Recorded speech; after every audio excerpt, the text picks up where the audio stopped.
Imagine being arrested for letting your pet quack in a quiet place. Sounds absurd, right? Well, in the world of law, the absurd sometimes becomes the reality. Take, for instance, our quirky friends in France, where it's actually against the law for ducks to quack in designated quiet zones. Yes, you heard that right. Even ducks have to mind their manners in public. So, as we dive into the realm of the peculiar and unusual, stay tuned as we count down the world's strangest laws. At number 5, we have a law from Denmark that might surprise you. In the land renowned for its hygge and pastries, something peculiar lurks in their legal code. It is actually against the law to start your car without first checking for sleeping children beneath it. Yes, you heard that right. Before you can even think about turning that key in the ignition, you need to ensure you're not about to disturb any snoozing youngsters. It might seem like an unusual requirement, but this law speaks volumes about the care and concern the Danes have for their smallest citizens.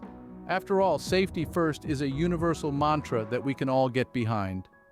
But next time you're in Denmark, remember to kneel down and peer under your vehicle before you hit the road. Always check under your car, folks. Coming in at number 4, we have a heartwarming law from Italy. Now, we all know Italians are known for their passion, be it for food, football, or fashion.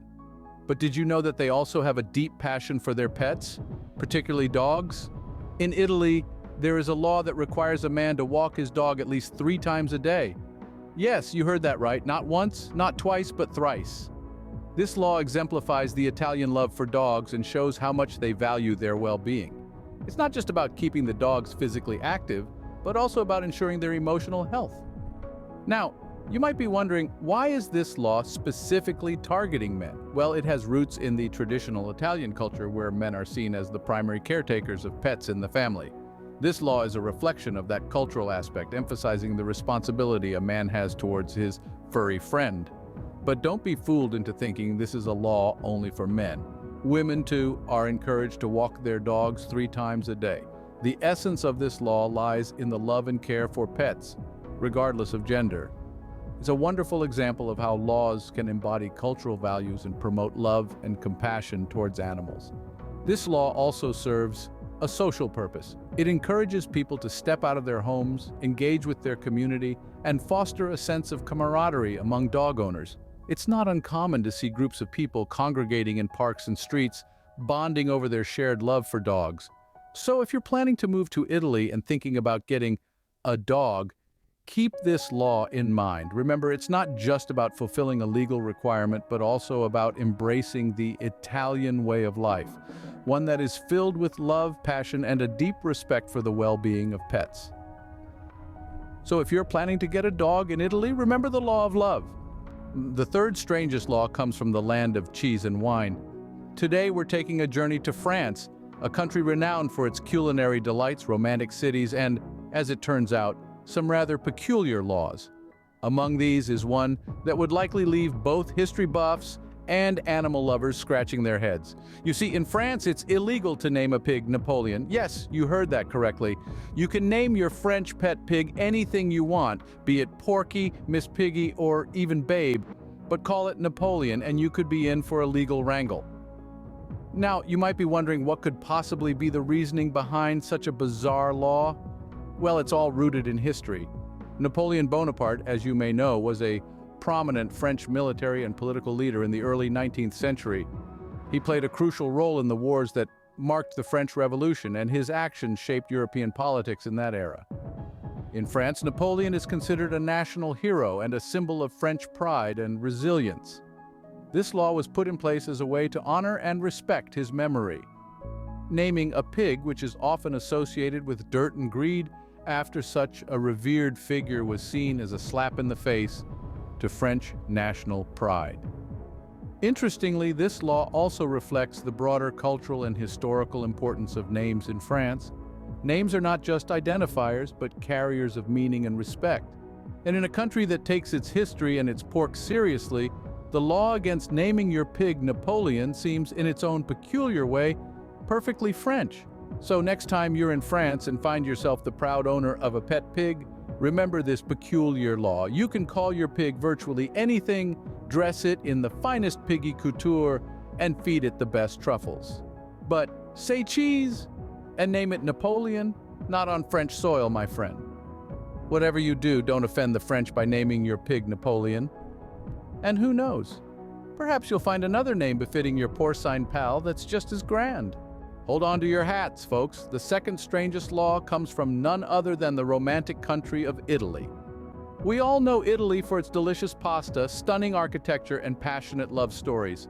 But in the quaint town of Eboli, located in southern Italy, there's a twist in the tale. There's a law that might just put a damper on your romantic escapades. Yes, you heard it right. It is illegal to kiss in a moving vehicle in Eboli. Now, you might be wondering, why such a peculiar law in a country known for its romantic gestures and fiery passions? Well, let's delve a bit deeper into the origins of this unusual regulation. The law was enacted in the year 1981 with the aim of promoting road safety.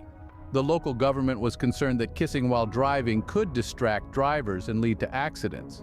So they decided to nip the problem in the bud by banning the act altogether. It's all about keeping the roads safe and preventing unnecessary mishaps, after all. And this isn't a law that's taken lightly either. The penalties for breaking this law can be quite severe. If you're caught in the act, you could face a fine of up to a few €100. That's quite a hefty price to pay for a stolen kiss, don't you think? It's interesting to see how different parts of the world have unique ways of dealing with common issues like road safety. While we might chuckle at the thought of a no kissing in a moving vehicle law, it's a reminder that every place has its own quirks and characteristics. So next time you're in Italy and feel the urge to plant a smacker on your partner while cruising down the streets of Eboli, you better think twice. The long arm of the law might just be lurking around the corner, ready to put a stop to your passionate display of affection. So remember, no smooching in a moving vehicle in Eboli. And now, the moment you've all been waiting for. The strangest law comes from the beautiful beaches of Australia. In the land down under, known for its kangaroos, koalas, and the Great Barrier Reef, lies a law that might make you scratch your head. It's not about wildlife or environmental conservation, but something as mundane as parking your car. Believe it or not, in Australia, it's illegal to leave the keys in an unattended vehicle. Yes, you heard it right. Leaving your keys in your car when you're not around is considered a criminal act. You might be wondering why such a law. Well, the rationale behind this strange rule is actually quite practical and safety-oriented. Australia has a significant problem with car theft. In an effort to curb this issue, lawmakers decided to put the onus on vehicle owners. By making it illegal to leave keys in an unattended car, the law aims to discourage potential thieves and encourage car owners to be more responsible. It's an unconventional approach, no doubt, yet it's an interesting way of tackling a serious issue. The law serves as a constant reminder to citizens to take their vehicle's security into their own hands. It encourages a sense of responsibility and makes one think twice before casually leaving their keys behind. This law also embodies the essence of Australian culture, a mix of laid-back attitude with a practical approach towards life's challenges. It perfectly encapsulates their mantra of taking it easy, but not at the expense of others. So, next time you find yourself in the land of Vegemite and didgeridoos, remember this peculiar law. Whether you're heading for a quick dip in the ocean or a stroll along the golden beaches, don't forget to take your keys with you. Because in Australia, being forgetful could land you on the wrong side of the law. So if you visit Australia, remember to take your keys with you. Those were some of the strangest laws around the world. From Italy's law of love to the cheese law you'd better not break, to the no kissing rule that might just leave you pouting. And let's not forget the strangest law of them all, which truly takes the cake. It's a wild world out there, folks, and these laws certainly prove it. Don't forget to subscribe to our channel for more fascinating content. Until next time, stay curious.